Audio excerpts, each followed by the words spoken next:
8वें अध्याय के 9वें श्लोक से हम आरंभ करते हैं पुनः। कविं पुराणम् अनुशासितारं मनोरणीयां समनुस्मरित्यः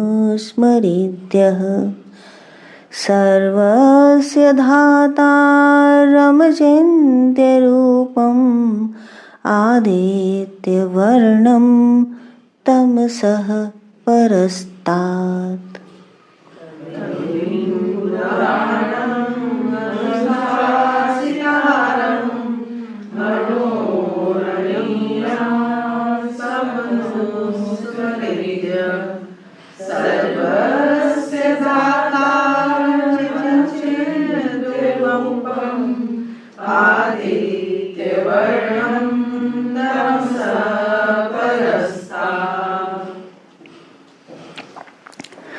प्रयाणकाले मनसाचलेन भक्त्या युक्तो योगबलेन चैव भ्रुवोर्मध्ये प्राणमावेश्यं सम्यक् सतं परं पुरुषमुपैति दिव्यम्।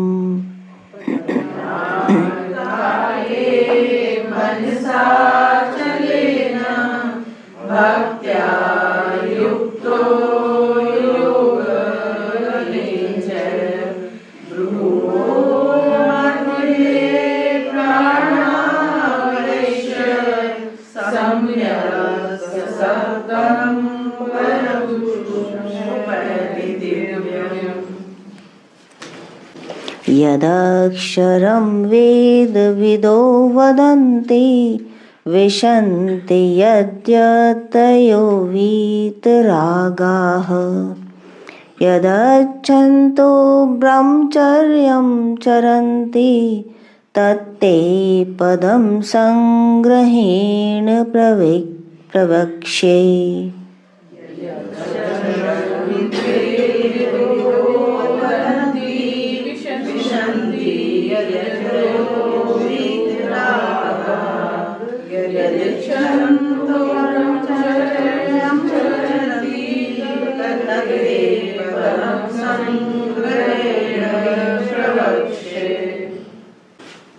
अद्भुत श्लोक है। 9वें श्लोक में उस परम दिव्य पुरुष का वर्णन है जिसको प्राप्त किया जाता है। तो अर्जुन का जो 7वां प्रश्न था कि किस प्रकार योगीराज जो योगी जन होते हैं वो परम पुरुष को प्राप्त करते हैं, आपको किस प्रकार प्राप्त करते हैं प्रयाण काल पर। उसके उत्तर में भगवान बताते हैं कि प्रयाण काले मनसा चलेन भक्त्या युक्तो योग बलेन चैव भ्रुवोर्मध्ये प्राणमावेश्य सम्यक् सतं परम पुरुषमुपैति दिव्यम। कि अंत समय में, प्रयाण काले जाने के समय, मृत्यु के समय, जो योगी मनसा चलेन, मन जिसका अचल हो, इधर उधर भागता हुआ मन नहीं, ऐसा योगी जिसका मन अचल है, भक्ति से युक्त है। भक्ति से युक्त क्या क्या अर्थ है कि जो संसार से परे और परमात्मा की तरफ जिसका मन लगा हुआ है। एक भक्ति होती है जो घंटे बजा लिए, दिया जला दिए, वस्त्र पहना दिए, उस तक सीमित नहीं, मन कहीं भाग रहा है, वो वाली भक्ति नहीं।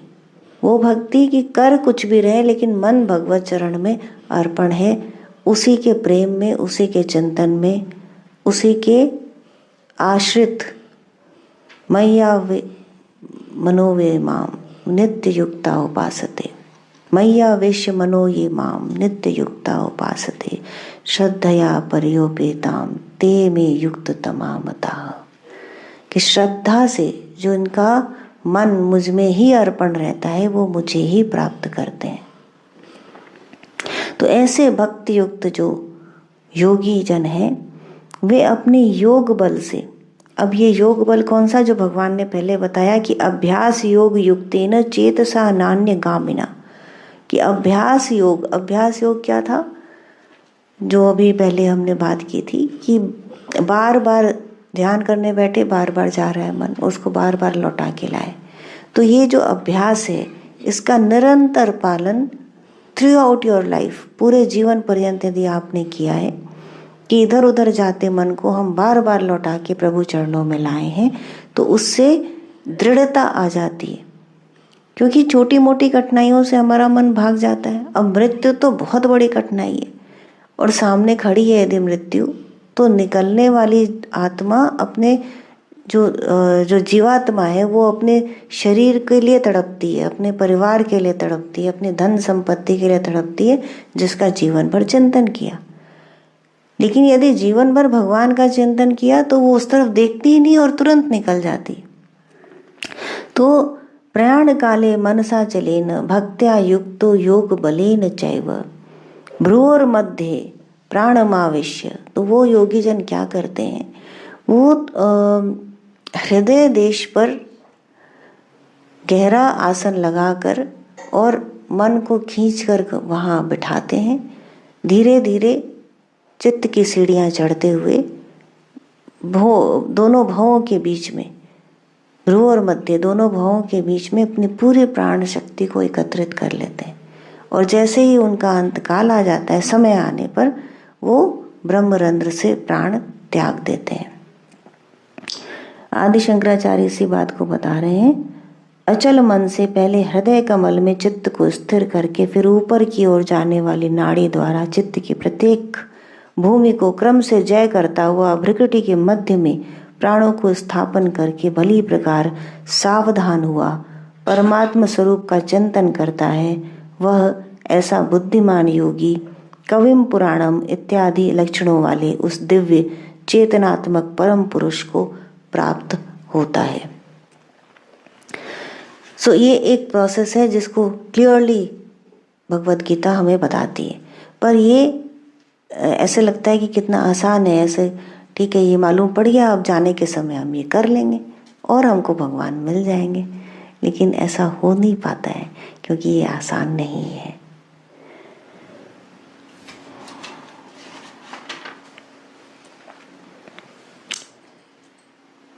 और इसके बाद भगवान बताते हैं, यद अक्षरम वेद विदो वदन्ति विशन्ति यद्यतयो वीतरागः यदिच्छन्तो ब्रह्मचर्यं चरन्ति तत्ते पदम संग्रहेण प्रवक्ष्ये। तो अब इसमें यदक्षरम वेद विदो वदन्ति, अब फिर ओंकार की बात आ गई, जो पहले भगवान ने बताई थी अभी इसी अध्याय में, कि तीसरे श्लोक में अक्षरम परम परमम, कि ब्रह्म क्या है, अक्षरम ब्रह्म परमम, कि परम ब्रह्म अक्षर है, अक्षर ब्रह्म ही परम ब्रह्म है। तो उसी ओंकार की बात अब पुनः बता रहे हैं, यदक्षरम वेद विदो वदन्ति। अब यहाँ पर आदि शंकराचार्य उपनिषद का उदाहरण देते हैं। हे गार्गी, ब्राह्मण लोग उसी इस अक्षर का वर्णन किया करते हैं। इस श्रुति के अनुसार वेद के परम अर्थ को जानने वाले विद्वान जिस अक्षर का, अर्थात जिसका कभी नाश न हो, ऐसे परमात्मा का, वह न स्थूल है न सूक्ष्म, इस प्रकार सब विशेषों का निराकरण करके वर्णन किया करते हैं। यदक्षरम वेद विदो वदन्ति, वेदों को जानने वाले कौन कौन करते हैं ऐसा वर्णन, जो वेदों को जानते हैं। अब वेदों को जानता कौन है, ऐसा व्यक्ति नहीं जिसने वेद पढ़े हैं, ऐसा व्यक्ति जिसने उनको ग्रहण किया है, जिसने उनको आत्मसात किया है, जिसने उनको गहराई से जाना है, वह वेदों को जानने वाले। यद्यतयो वीतरागः, जिनके सभी राग समाप्त हो गए, संसार के साथ वीतराग हो गए। अब एक भावना होती है कि इस संसार के अंदर भगवान है, जो प्रायः लोगों को दिखाई देते हैं कि विशिष्ट स्थानों पर, कि मंदिर में है या भगवत गीता में है। तो उनके लिए भगवान का कंसंट्रेशन उस पुस्तक पर होता है, उस मूर्ति पर होता है, उस जगह पर होता है। जैसे कहते हैं ना कि आशा अपार्टमेंट यहीं आ रहे हैं तो आपको लगता है कि गुरु घर में जा रहे हैं, तो बाकी जगह गुरु का घर नहीं है। अब भगवत गीता उठाई तो ठीक से रखिए, इसको शुद्ध स्थान पर रखिए, क्योंकि ये पवित्र ग्रंथ है, बाकी ग्रंथ पवित्र नहीं। मैं ये नहीं कह रही कि आप उसको पवित्र जगह पर मत रखिए, पर वीतराग की बात बता रही हूँ कि वीतराग कौन हुआ कि जिसका संसार से आकर्षण समाप्त हो गया। तो संसार के अंदर जगह जगह पर भगवान दिखाई दे रहे, तो इसका मतलब कि जो बाकी का स्थान है वो भगवान नहीं है। तो ये क्या हो गया, ये द्वैत की भावना हो गई, ये है ये नहीं है, ये अच्छा है ये बुरा है, ये भगवान है ये दानव है या राक्षस है। तो जिसके लिए ये राग द्वेष समाप्त हो चुके पूरी तरह से, तो भगवान संसार में भगवान है ऐसा नहीं है उसके लिए, तो भगवान में संसार है ऐसा भी नहीं है उसके लिए। उसके लिए क्या है, ये संसार है ही नहीं, ऐसा वीतराग। तो संसार है ही नहीं, इसका मतलब क्या है, तो हम ये क्या कर रहे हैं, हम जो जहाँ यहाँ बैठे हैं, हमारी इंद्रियां जिसको ग्रहण कर रही हैं, जहाँ हमारा आचार विचार व्यवहार चल रहा है, ये क्या है, ये स्वप्न की तरह है कि जैसे स्वप्न में विचरण करते हैं तो उसी तरह से विचरण कर रहे हैं, और जब स्वप्न टूटेगा तो इससे बाहर आ जाएंगे। और ये जो पूरा संसार है ये सपने का संसार है, और अपना बनाया हुआ जो संसार है, जो अपना इंडिविजुअल संसार है, उस स्वप्न के अंदर बनाया हुआ एक और स्वप्न है। इंसेप्शन देखी है आपने? नहीं देखी है तो देख लीजिएगा, movie very close to this. हालांकि उसमें कोई स्पिरिचुअल एंगल नहीं है, लेकिन कुछ ऐसे ही। क्रिस्टोफर रोलिन काफ़ी इस तरह की बातें जो नहीं समझ में आती हैं उनकी मूवीज़ में दिखाई देती हैं। तो वीतराग, ऐसे कैसे राग से आप दूर हो जाएंगे, अभ्यास से नहीं होंगे। जब वीतराग की बात आती है तो जनरली क्या होता है कि जो इस मार्ग पर आगे बढ़ रहे हैं उनके लिए ये सत्य भी है, पर उनमें और उन योगियों में बहुत अंतर है जिनकी बात यहाँ की जा रही है। तो जो आगे बढ़ने वाले, अभी मार्ग पर चलने वाले लोग हैं, वो क्या करते हैं कि राग द्वेष नहीं करना है, तो प्रैक्टिस करते हैं कि ठीक है ये धन है हमारा, इससे हमको मोह नहीं करना। तो कभी लोग उसका त्याग करने का प्रयास करते हैं, कभी लोग उससे विरक्ति करने का प्रयास करते हैं, कभी उसमें से कुछ दान करने का प्रयास करते हैं कि जैसे 100 मिलियन की संपदा है तो उसमें से 100 रुपये दान कर दिए, तो ये लगा कि हमने दान किया। 0.01% ऑफ वेल्थ दान करी तो लगा हमने बहुत दान किया, तो मन में एक संतोष आता है। लेकिन अब इस तरह अभ्यास करते करते कहाँ पार उतरेंगे। राग किस किस चीज़ से है आप जानते ही नहीं है, किस किस चीज़ से राग। सब कुछ दान करने के बाद, जो सब कुछ छोड़ देने के बाद जो साधु वन में घूम रहा है, उसका ध्यान अपने लंगोट में, अपने लुटिया में लटका हुआ है, और ये भी हट गया तो शरीर में तो है, वो कैसे छूटेगा। तो जिस गुफा में बैठे वो गुफा मेरी है, कहाँ छूटेगा राग। तो बाजार में नहीं है, वो अपने अंदर है, बाजार अपने अंदर है, बाहर राग नहीं, अपने अंदर राग है। और यहाँ वीत राग की बात हो रही। तो पूरे संसार को ही स्वप्न से समझ लिया। अब स्वप्न से किसको राग होता है, किसी को भी नहीं होता, क्योंकि वो तो पता है क्षणिक है। तो पूरे संसार को स्वप्न समझने वाला जो वीतराग योगी है, वह ब्रह्मचर्य का पालन करता है। ब्रह्मचर्य का अर्थ यहाँ क्या है कि अपनी इंद्रियों को खींच करके जो प्रत्याहारा में जी रहा है, कि इंद्रियां कभी भी जा करके किसी भी तरह के भोग विलास को ग्रहण नहीं कर रही हैं। तो ऐसा ब्रह्मचर्य का जो पालन कर रहा है, वह जिसकी पूरी आसक्ति नष्ट हो चुकी है, वीतराग यत्नशील सन्यासी यथार्थ ज्ञान की प्राप्ति हो जाने पर जिसमें प्रविष्ट होते हैं, ऐसा दिव्य पुरुष। एवं जिस अक्षर को जानना चाहने वाले साधक गुरुकुल में ब्रह्मचर्य व्रत का पालन किया करते हैं, वह अक्षर नाम पद अर्थात प्राप्त करने योग्य स्थान मैं तुझे संग्रह से संक्षेप में बतलाता हूँ। मैं तुम्हें संक्षेप में बतलाता हूँ, ऐसा भगवान कह रहे हैं अर्जुन से। सत्यकाम के यह पूछने पर, आदि शंकराचार्य कह रहे हैं, सत्यकाम के यह पूछने पर कि हे भगवान, मनुष्यों में से वह जो कि मरण पर्यंत ओंकार का भली प्रकार ध्यान करता है, वह उस साधन से किस लोक को जीत लेता है। पिपलादि ऋषि ने कहा कि हे सत्यकाम, यह ओंकार ही निसंदेह पर ब्रह्म है और यही अपर ब्रह्म भी है। ओम का वर्णन हो रहा है ना यहाँ। यदक्षरम वेद विदो वदंती, अक्षर, कौन सा अक्षर? ओम, ओंकार। तो यह पर ब्रह्म भी है। अभी तीसरे श्लोक में भगवान ने बताया कि यह परम अक्षर ब्रह्म, यह पर ब्रह्म भी है और यह अपरा प्रकृति भी है और परा प्रकृति भी है। कैसे? कि जब उसका मूर्त स्वरूप हम देखते हैं, ओम का मूर्त स्वरूप कैसे हम देखते हैं? हम वही देखते हैं। हमने उसको उच्चारण किया तो यह अपरा ब्रह्म हो गया। क्यों? क्योंकि उसके अंदर ऊर्जा आ गई। हम उच्चारण करते हैं तभी तो हम उसको सुनते हैं, और बिना ऊर्जा के स्पंदन कैसे होगा? ध्वनि कैसे प्रोड्यूस होगी? साउंड कैसे आएगा? ऊर्जा से ही साउंड आएगा ना। तो ऊर्जा है मतलब कुछ है, कुछ नहीं है से कुछ है मतलब अपरा प्रकृति आ गई। तो ये अपर ब्रह्म भी है और ये पर ब्रह्म भी है। और घनीभूत मूर्त रूप कैसे होते चले जाते हैं? अभी तो उच्चारण की बात है, फिर हम लिख देते हैं उसको ओम।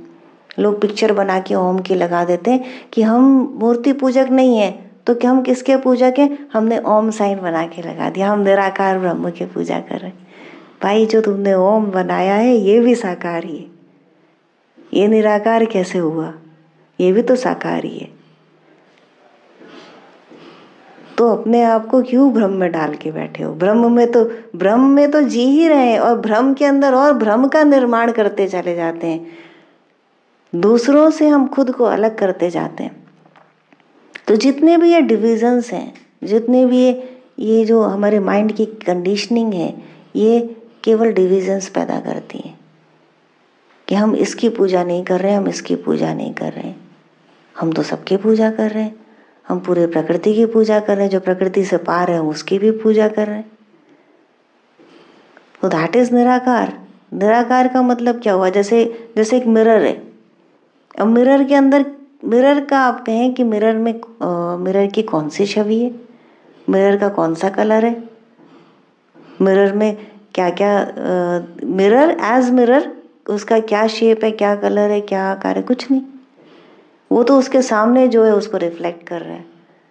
इसी को निराकार कहते हैं कि उसके सामने जो कुछ है उसको रिफ्लेक्ट कर रहा है। तो ये सब कुछ ब्रह्ममय है।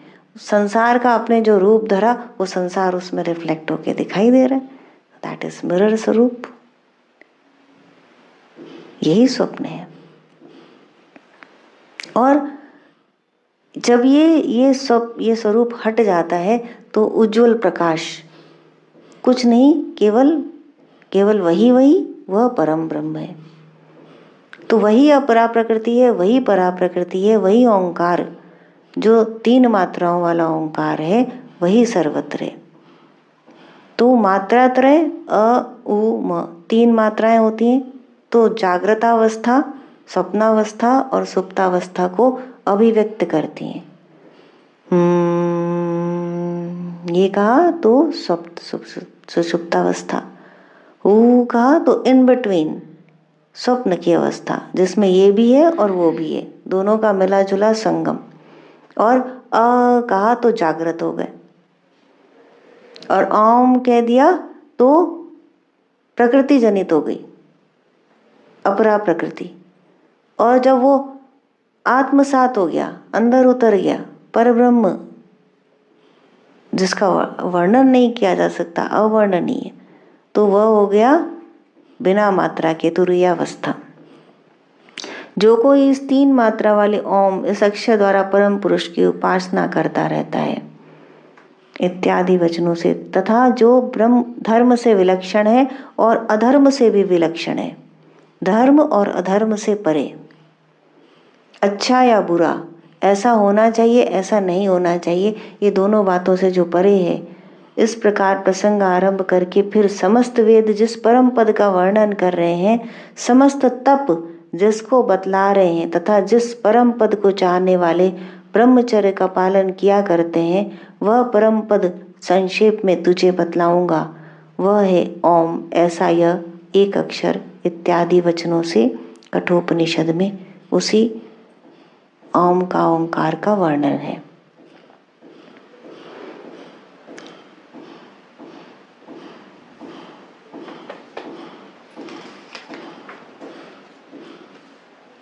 तो तीनों श्लोकों को यदि हम फिर से लेंगे तो आपको बात समझ में आ जाएगी। कमिम पुराणम अनुशासितारम अनोणरीयाम समनुस्मरेद्यः सर्वस्य धातारम चिन्त्य रूपम आदित्य वर्णम तमसः परस्तात्। प्रयाण काले मनसा चलेन भक्त्या युक्त्यो योग बलेन चैव भ्रुवोर्मध्ये प्राणमावेश्य सम्यक् सतं परम पुरुषमुपैति दिव्यम्। यदक्षरं वेद विदो वदन्ति विशन्ति यद्यतयो वीतरागः यदिच्छन्तो ब्रह्मचर्यं चरन्ति तत्ते पदं संग्रहेण प्रवक्ष्ये। कि हे अर्जुन, जो वीतराग सन्यासी हैं, जो इसी परम पद का, इस परम अक्षर का जीवन भर स्मरण करते रहते हैं, उसकी साधना करते रहते हैं, ब्रह्मचर्य में रत रहते हैं और यत्नशील हैं, यथार्थ ज्ञान की प्राप्ति को चाहते हैं, वह प्रयाण काल के समय अपने योग बल से, साधे हुए योग के द्वारा भक्ति से युक्त होकर के दोनों भवों के बीच में अपने संपूर्ण प्राण शक्ति को एकत्रित करके और ब्रह्मरंध्र के द्वारा प्रयाण करते हैं, वह उस परम दिव्य पुरुष को प्राप्त करते हैं जो सर्वज्ञ है, जो सनातन है, जो सबका नियंता है, जो सूक्ष्म से भी अति सूक्ष्म को धारण करने वाला है, जो सबके भरण पोषण को करने वाला है, अचिंत्य स्वरूप है, नित्य चेतन प्रकाश रूप है, स्वतः प्रकाशित है, संपूर्ण अज्ञान और अंधकार से जो परे है, उस दिव्य पुरुष को वह योगी जन प्राप्त करता है।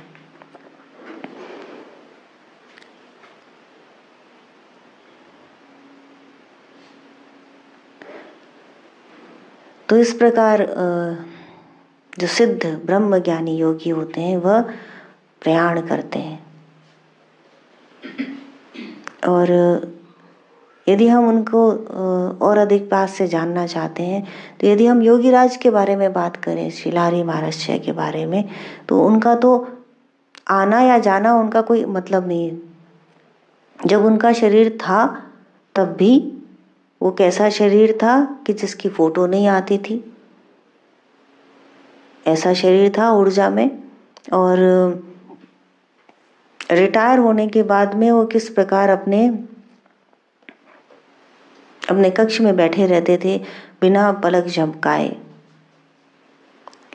घंटों समाधिस्थ, और न उनकी सांस चलती थी, न उनकी पल्स रहती थी, न हार्ट बीट रहती थी, ऐसी समाधि में लीन कई दिन निकल जाते थे, सोते नहीं थे। तो ऐसी गूढ़ समाधि में लीन रहते थे। और उनका जो प्रयाण काल था अद्भुत, कि अपने शिष्यों को उन्होंने पहले ही इन्फॉर्म कर दिया था कि इस दिन इस समय मैं जाऊंगा। तो अनेकों लोग, अनेकों शिष्य एकत्र हो गए थे, और जो नहीं आ पाए थे उन तक भी उन्होंने डीमटेरियलाइज होकर के उन तक भी उन्होंने सूचना पहुंचा दी थी।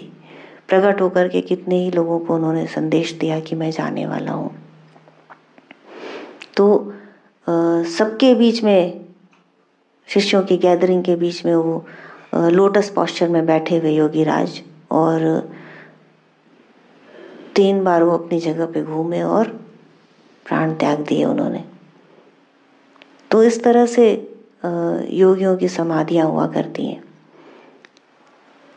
युक्तेश्वर गिरी को हम देखें तो उन्होंने भी बता दिया था योगानंदा को कि, और भी कई शिष्यों को उन्होंने सूचना दे दी थी कि इस समय मेरा प्रयाण होगा, और people knew that he is going to depart.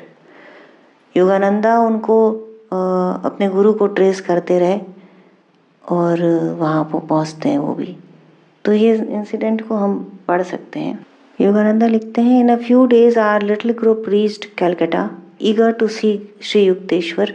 I was disappointed to hear that he had left Srirampur and was now in Puri, about 300 miles to the south. Come to Puri Ashram at once. This telegram was sent on March 8th by a brother disciple to Atul Chandra Roy Chaudhary, one of Master's chelas in Calcutta. News of the message reached my ears. Anguished at its implications, I dropped to my knees and implored God that my Guru's life be spared. As I was about to leave Father's home for the train, a divine voice spoke within. Do not go to Puri tonight. Thy prayer cannot be granted. Lord, I said, grief stricken, thou dost not wish to engage with me in a tug of war at Puri. With thou wilt have to deny my incessant prayers for Master's life. Must he then depart for higher duties at thy behest? In obedience to the inward command, I did not leave that night for Puri. The following evening, I set out for the train. On the way at 7 o'clock, a black astral cloud suddenly covered the sky. Later, while the train rode toward Puri, a vision of Sri Yukteswar appeared before me. He was sitting, very grave of countenance, with a light on each side. Is it all over? I lifted my arms beseechingly. He nodded, then slowly vanished. As I stood on the Puri train platform the following morning, still hoping against hope, an unknown man approached me. Have you heard that your master is gone? He left me without another word. I never discovered who he was, nor how he had known where to find me. Stunned, I swayed against the platform wall, realizing that in diverse ways my Guru was trying to convey to me the devastating news. Seething with rebellion, my soul was like a volcano. By the time I reached the Puri hermitage, I was nearing collapse. The inner voice was tenderly repeating, collect yourself, be calm. I entered the ashram room where Master's body, unimaginably lifelike, was sitting in the lotus posture, a picture of health and loveliness. A short time before his passing, my Guru had been slightly ill with fever, but before the day of his ascension into the infinite, his body has become completely well. No matter how often I looked at his dear form, I could not realize that his life had departed. His skin was smooth and soft, in his face was a beatific expression of tranquility. He had consciously relinquished his body at the hour of mystic summoning. The lion of Bengal is gone, I cried in a daze. So Yukteswar Giri also left his body like that, sitting in lotus posture. और उन्होंने भी कई तरह से अपने शिष्यों को ये इन्फॉर्मेशन भेजी कि मैं जाने वाला हूँ। बट ये जो गुरु थे, इनकी विल के अकॉर्डिंग काम होता था। वो चाहते थे कि कोई पहुँचे तो वो पहुँचता था, वो नहीं चाहते थे कि कोई पहुँचे तो वो नहीं पहुँचता था। तो उनका संसार, उनका जगत वो रेगुलेट करते थे, जगत से वो रेगुलेटेड नहीं होते थे। वो अपने संसार का या आपके संसार का निर्माण वो करते थे। इतनी उनके अंदर क्षमता थी। इसी तरह उनके डिसाइपल योगानंदा को जब उनका प्रयाण काल हुआ तो योगानंदा लेक्चर दे रहे थे और उन्होंने भी जान लिया था कि उनका कब अंतकाल आएगा। On March 7, 1952, Yogananda attended a dinner for the visiting Indian ambassador to the US and Ranjan Sen and his wife at the Biltmore Hotel in Los Angeles. At the conclusion of the banquet, Yogananda spoke of India and America, their contribution to world peace and human progress, and their future cooperation, expressing his hope for a united world that would combine the best qualities of efficient America and spiritual India. According to his direct disciple and eventual head of the SRF, Daya Mata, who was present at the banquet, as Dayananda ended his speech, he read from his poem My India, concluding with the words, "Where Ganges woods, Himalayan caves, and the men dream God, I am hallowed, my body does that sort." Dayamata stated that as he uttered these words, he lifted his eyes to the Kutas center and his body slumped to the floor. Time नहीं लगता था इनको ये करने में, जो भगवद गीता बता रही है, भ्रुवोर मध्ये प्राणमावेश्य सम्यक सतम परम पुरुषमुपैति दिव्यम। उस दिव्य पुरुष को प्राप्त करने में उन्हें समय नहीं लगता था।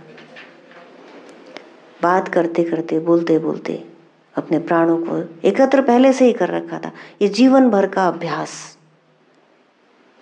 कि जहाँ प्राणों को एकत्र करके और दोनों भावों के मध्य में प्राण शक्ति को स्थापित करा हुआ है, तो उसको छोड़ने में समय नहीं लगता था कि काम हुआ, इस धरती पे उनका काम पूरा हुआ, टाइम हुआ, and they left their body. जैसे कहीं पहुंचते हैं, आप तुरंत कार का दरवाजा खोलते हैं, बाहर निकलते हैं, आपको समय नहीं लगता, ठीक वैसे ही they open the door and went, glided smoothly. और बाकी लोग क्या करते हैं, यहाँ के लोगों में अब कार के अंदर क्या है इसमें फंसे रहते हैं। बाहर कितना बड़ा संसार है, जो कार के अंदर का है वो तो झूठा है, वो यात्रा के लिए दिया गया आपको एक डब्बा भर है, और उसके अंदर जो कुछ भी हो रहा है वो सब टेम्परेरी है। उससे उतर करके कहीं आगे जाना है, इस बात को जानना है।